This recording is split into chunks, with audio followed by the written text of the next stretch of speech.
Tapi yang jelas bahwa tersangka tidak ditahan itu adalah suatu undang-undang yang mengatur tidak harus ditahan, tapi bisa dilakukan penangguhan penahanan dengan jaminan. Nanti sambil nunggu proses kejaksaan. Tapi kan ada upaya-upaya hukum yang dilakukan oleh kuasa hukumnya. Yang tadi saya katakan itu, bahwa upaya hukum itu adalah untuk bagaimana kliennya itu tidak ditahan kan gitu. Tapi itu sudah diikuti oleh prosedur itu. Jadi artinya kita kan negara hukum ya, jadi ikutin aja proses hukum yang sedang berjalan. Soal nanti ininya kan nanti kan ada pengadilan ya, di situ ya masuk ke pokok perkara, terus pengadilan nanti di situ terlihat jelas mana yang salah mana yang benar. Ikutin aja jalannya proses hukum. Itu undang-undang mengatur suatu keadilan sosial bagi negara Indonesia. Artinya keadilan sosial bagi seluruh rakyat Indonesia. Jadi apapun mereka pun kan belum tentu dia bersalah. Kan nanti yang menentukan salah tidaknya kan bukan polisi, tapi kehakiman, hakim, bukan kejaksaan, tapi hakim nanti yang memutuskan salah tidaknya seseorang itu ya tersangka itu. Nah, jadi tersangka itu di dalam di BAP, di Polda, di Polda Metro belum tentu dia dianggap salah. Dia baru tersangka.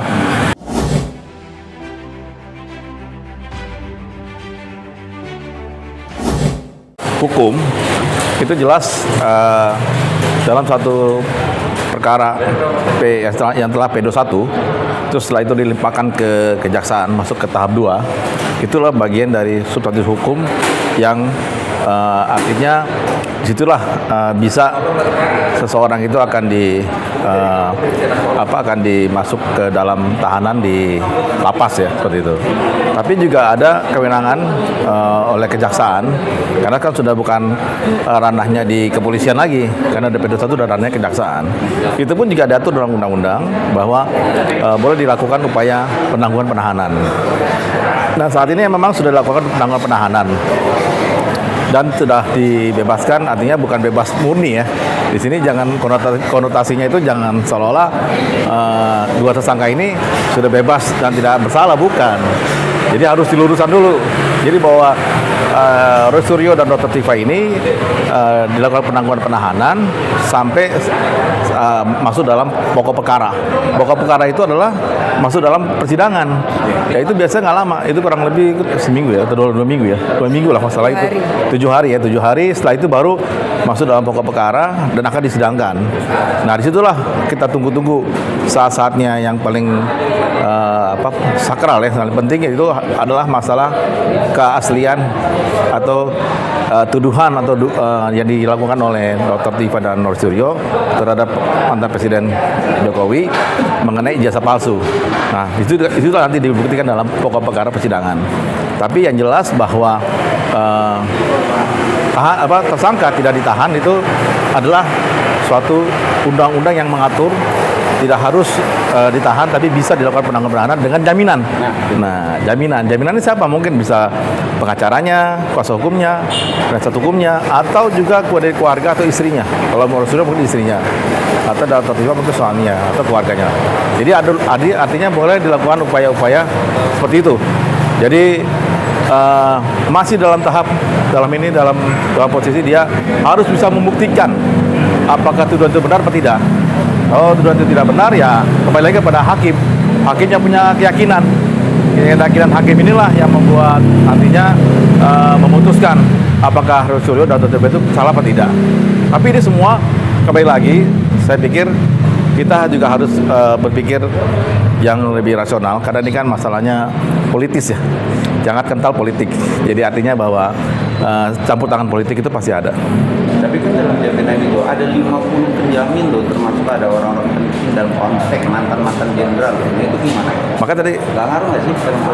Enggak, itu kan ngaruh juga. Ngaruh. Iya, itu makanya kan nuansa politik itu yang saya bilang pengaruhnya di situ. Jadi artinya bagian juga dari 50 itu penjamin juga gitu. Jadi artinya tidak hanya kalau undang-undang kan cukup dengan istrinya, keluarganya ya.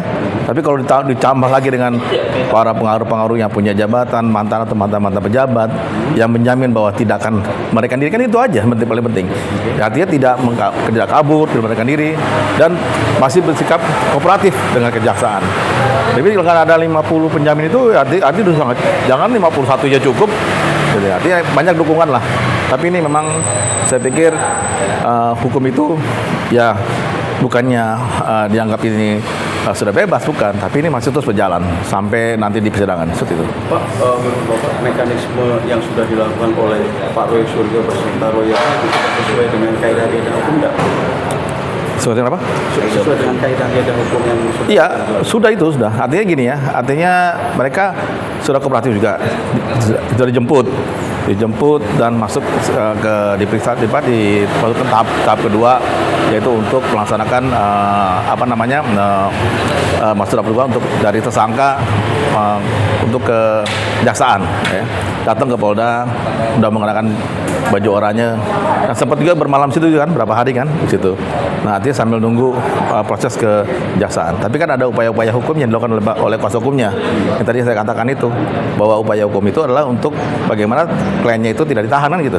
Tapi itu sudah diikuti oleh prosedur itu. Jadi artinya bahwa di sini kan kalau judul dari tagline di mana-mana kan Roy Suryo dan Dr. Tifa bebas ya. Bukan bebas itu namanya. Dr. Tifa dan Roy Suryo itu artinya dia masih bisa bebas ya. Tapi mungkin ada juga aturan-aturan di situ, mungkin ada perjanjian juga dengan kejaksaan untuk tidak berkoar-koar lagi. Artinya stop aja dulu sambil nunggu persidangan. Artinya jangan berstatement lagi. Jangan membuat opini-opini lagi. Jadi artinya diam aja dulu sampai persidangan dimulai. Karena sudah cukup kan, sudah tahu bahwa apa yang dituduhkan oleh beliau itu mengenai ijazah palsu Pak Jokowi kan gitu. Pertimbangan hukum apa lain Pak kepada dari JPU maupun di tingkat kepolisian dari penyidik ya Pak? Ini kan sudah di tingkat di JPU juga pertimbangan yang bisa kepada tersangka ini bisa dilakukan penangguhan. Ya gini, karena kan ini kan pasal pencemaran baik ya. Jadi bukan pasal yang cukup berat ya. Pasti pasal yang sangat ringan juga. Artinya bahwa di sini jaksa juga berpikir juga. Yang penting nanti berapa tahun yang akan divonis oleh jaksa itu yang kita harus bisa cermati ya. Artinya pencemaran baik ini, walaupun nanti itu tidak terbukti, artinya kan dianggap itu bersalah. Artinya Roy Suryo dan Dr. Tifa tidak terbukti bahwa apa tuduhannya yang dibilang itu palsu, tapi yang dibuktikan oleh Pak Jokowi asli kan begitu. Nanti kan di persidangan. Apakah ada tuntutan dari jaksa atau bagaimanapun juga kita tunggu nanti. Karena saya tidak bisa mengatakan lebih jauh karena nanti terlalu jauh mencampuri ranahnya jaksa. Jadi saya pikir kita serahkannya kepada jaksa sampai mulainya pokok perkara atau pengadilan. Bu, melihat dari pandangan Ibu sebagai lawyer, dianggap aktif di dunia sosmed dan pro kontra terjadi antara netizen atau teman-teman semua.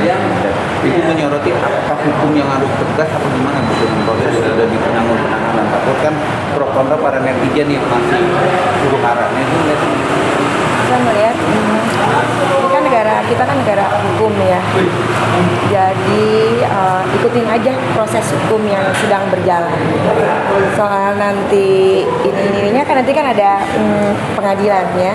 Di situ ya masuk ke pokok perkara, terus pengadilan nanti di situ terlihat jelas mana yang salah, mana yang benar. Ikutin aja jalannya proses hukum. Kalau menurut saya sih itu aja. Kadang kalau memang di medsos ada yang pro dan kontra. Ya mungkin pro dan kontra itu kan sebagian yang tidak paham soal hukum. Kalau kita orang-orang hukum, ya kita tahu mana yang benar, mana yang salah. Ya kita tunggu aja proses pengadilannya. tapi kan itu ada dalam konteks itu atau asumsi itu dalam konteks buruk karena dia sebuah sosmed itu pengaruh dengan kata kriminalisasi nggak udah sampai jadi penangguhan itu dikabulkan itu ngaruh nggak sih Bu secara substantif? Sebenarnya antara ngaruh dan tidak ngaruh ya, karena kan netizen kadang ya soal hukum nih mas nggak tahu hukum gimana nanti berjalannya sidang terus proses hukumnya alur-alur hukumnya mereka kan cuma melihat mendengar di medsos tapi kan detail-detailnya mereka kurang paham. Jadi kalau menurut saya ya di netizen yang ada di medsos itu ya buat buzzer master ya nggak terlalu ngaruh, mungkin 50% lah, 50% nggak terlalu ngaruh. Rata-rata banyak kan buzzer. Iya. tahu nggak usah disebutin di sini ya, kan nggak enak ya. Lagi Bang, lagi. Jadi substansi penangguhan itu memang sudah diatur dengan undang-undang. Ada dalam undang-undang. Pasti ya? Pasti. Tapi ini kan juga banyak pro kontra dari pihaknya Pak Jokowi tidak terima lah, harusnya ditahan karena dia konotatif satu residivis. Itu gimana? Jadi gini, memang satu sisi saya lihat dari kubunya Jokowi atau Pak Jokowi sendiri mungkin dari awal kan memang tidak memaafkan kan, saya gitu tahu. Kayak buktinya RJ juga ditolak gitu ya. Jadi keinginan dari beliau kan sampai ke pengadilan. Bagus lah itu keinginan dari Pak Jokowi, bagus, artinya ingin membuktikan di pengadilan bahwa ijazah itu asli atau palsu kan begitu. Karena kan kalau yang menuduh itu kan harus membawa juga tuduhan dia kan palsu. Nah dia juga harus bawa yang aslinya kan gitu. Nah jadi artinya di sini memang kalau dari sisi ego ya, kalau misalnya dari sisi suka dan tidak suka ya, memang kalau saya pikir dari sisi Pak Jokowi ya dia memang mengejar supaya ini ditahan dan tidak keluar dan sampai pengadilan kan begitu maunya. Nah mungkin sebagian netizen juga begitu ya kan. Nah, tapi undang-undang kan mengatur nggak seperti itu. Undang-undang mengatur suatu keadilan sosial bagi negara Indonesia. Artinya keadilan sosial bagi seluruh rakyat Indonesia. Jadi apapun mereka pun kan belum tentu dia bersalah. Kan nanti yang menentukan salah tidaknya kan bukan polisi, tapi kehakiman, hakim, bukan kejaksaan, tapi hakim nanti yang memutuskan salah tidaknya seseorang itu ya tersangka itu. Nah jadi tersangka itu di BAP, di Polda, di Polda Metro belum tentu dia dianggap salah. Dia baru tersangka. Nah tapi nanti di dalam pokok perkara hakim nanti pengadilan itu hakim yang menentukan bahwa Prof. Suryo atau Dr. Tifa salah atau tidak ya hakim menentukan. Tapi yang jelas aturan itu dibuat oleh undang-undang untuk supaya apa? Dia tidak harus ditahan ya bisa aja. Karena dia penangguhan ini kan untuk seluruh rakyat Indonesia bisa dilakukan penangguhan di polisian bisa, di kejaksaan juga bisa. Nah kalau jaksa tidak bisa ngasih, nah itu bisa kena masalah juga. Nah kenapa nggak ngasih? Apa alasannya? Sedangkan yang penjaminnya sudah lebih dari 50 kan. Nanti jadi pro dan kontra, akhirnya presiden buruk buat jasa sendiri kan begitu. Jadi ini aturan sudah dilalui, sudah ditaati. Jadi saya pikir pelanggaran tidak ada. Saya pikir jaksa sudah berbuat baik, polisian juga sudah berbuat baik, Prof. Suryo juga sudah berbuat baik, Dr. Tifa juga berbuat baik. Kita tinggal tunggu aja tanggal mainnya kan begitu. Tanggal mainnya kapan ya? Pas pokok perkara itu. Ini yang ditunggu-tunggu kan oleh kita semua, oleh netizen. Asli atau palsu kan begitu. Tapi memang hasilnya presiden baru keluar atau permohonan dikabulkan tetap yakin, malah dia tidak mau minta maaf dan tidak mau dia yakin bahwa akan mengikuti aturan bahwa 100% atau 90% masih terindikasi palsu ijazah Jokowi. Bukti di pengadilan. Ya bagus. Berarti saya berharap beliau tetap semangat, gitu kan? Kan kalau pas kemarin kan bebas kan semangat tuh, teriak-teriak semangat kan, Allahu Akbar. Nah itu saya berharap begitu. Jadi jangan loyo-loyo, tapi tetap harus jaga sikap karena kan sudah diberikan penangguhan ya. Orang penangguhan itu kan artinya dia tidak bisa keluar negeri, ya kan? Bukan dicekal, dia tidak bisa kemana-mana dan dia harus bisa mungkin ada wajib lapor atau apa, ya. Nah nanti juga dia tidak sembarangan harus berstatement lagi. Karena tunggu aja berstatementnya nanti di pengadilan. Tapi kalau dia tetap bersemangat dia ingin membuktikan malah lebih bagus. Karena kan kita tunggu apakah ini ijazah Jokowi asli atau palsu? Ya semua kan kembali lagi nanti di pengadilan kan begitu. Sedikit spill ke belakang sebelum itu dilimpahkan ke banyak asumsi atau kemarin penangkapan atau penjemputan dalam proses pertama kali penyidik mengambil dia. Begini ya, seseorang itu tersangka itu ya dalam KUHP ya diatur sekali panggilan sekali panggilan nggak datang, dua kali tidak datang, 3 kali itu penjemputan. Nah, jadi artinya kita tidak tahu apakah itu terjadi seperti itu ya, yang tahu hanya kuasa hukumnya. Nah bisa jadi dengan adanya penjemputan itu sekali dipanggil tidak datang, 2 kali panggil tidak datang, akhirnya 3 kali dijemput paksa. Itu diatur dalam KUHP. Ya, artinya bahwa kemungkinan itu bisa terjadi.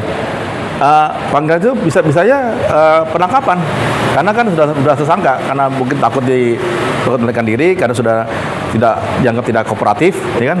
Akhirnya dilakukan penjemputan. kalau dibilang penangkapan, kita harus lihat dulu itunya sprintnya. Nah, itu dia. Nah, kalau saya bilang, oh penangkapan, nggak boleh juga saya ngomong gitu. Nah, karena apa? Karena nanti saya bisa dituduh dari mana Pak Ilham tahu kan gitu. Tapi kita lihat dulu sprintnya, apakah di lembaran merah, pink ya, atau warna kuning gitu. Kita lihat. Nah, kalau misalnya di situ, Putih, merah, kuning. nah itu yang, Merah, kuning. ya itu tahu istrinya. Yang setahu saya, yang saya dengar kabar itu malam-malam ya masalah. Malam-malam istri kasih kabar ke media, ke lawyer bahwa Bro Suryo dijemput. Tuh. Nah, jemput berarti itu hal yang biasa. Dalam KUHP diatur memang dijemput. Tapi kalau penangkapan, dia harus tunjukin dulu soal penangkapan. Kalau penangkapan itu mungkin nggak tangkap di rumah, mungkin tangkap di mana bisa aja kan, di mana-mana bisa. Tapi karena dia Bro Suryo tidak kabur, nggak kemana-mana, ada di rumah, terus ketemu dengan istri juga, terus kasih tahu surat penjemputan itu, saya pikir itu bukan penangkapan, mungkin jemputan biasa aja. Jadi artinya dijemput untuk diklarifikasi. Tapi kan Bro Suryo kemarin sempat juga kayak ya anggaplah asumsinya teroris atau apa mau pakai baju aja nggak boleh, langsung dibawa. Itu gimana sih soalnya?